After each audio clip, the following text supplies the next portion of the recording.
Well, when we were picking the city, we had this kind of excellent meeting where a large number of the art staff came in with PowerPoints describing what city they think it should take place in, with a lot of lovely pictures supporting their arguments. And ultimately, we decided on Seattle because the studio's here and we thought we could do a spectacular job making it feel very, very real.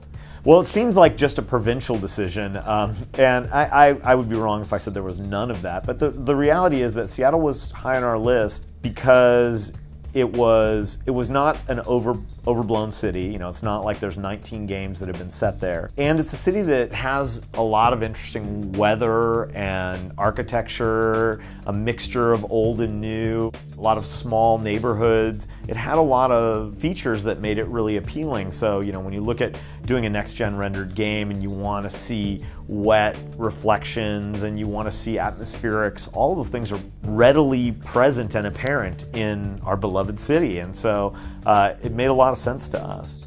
We were really pleased when we presented this, you know, I don't know, 18 months ago to not just the US teams at Sony, but also the European and the Japanese teams, that Seattle had enough cachet for them that they were all pleased that we had chosen it as well. And so that became the decision.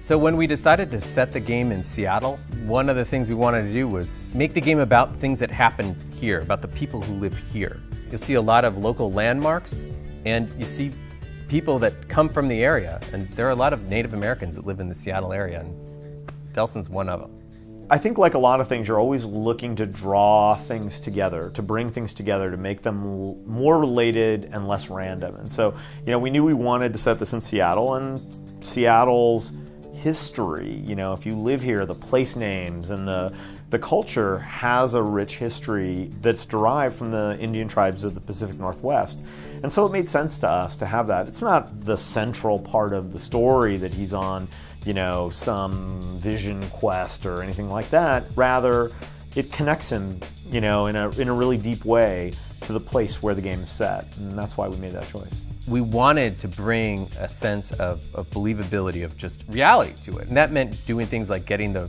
real world Space Needle, the real architecture, and getting all the details of the world exactly right. When we did the first two games, Empire City was sort of a parable for New York and New Marais was a parable for New Orleans. And so the obvious thing would have been to do that for Seattle. I think that when we think about the city, we think about the most iconic piece of that being the Space Needle. And I think unless we wanted to do, you know, some kind of morph of that, the galactic needle or something like that, I think that we decided, hey, we want to put Space Needle in, we should just call it Seattle. Well, the importance of having the studio right next to downtown Seattle is big because, as you might imagine, the devil's in the details, right? What does a trash can look like?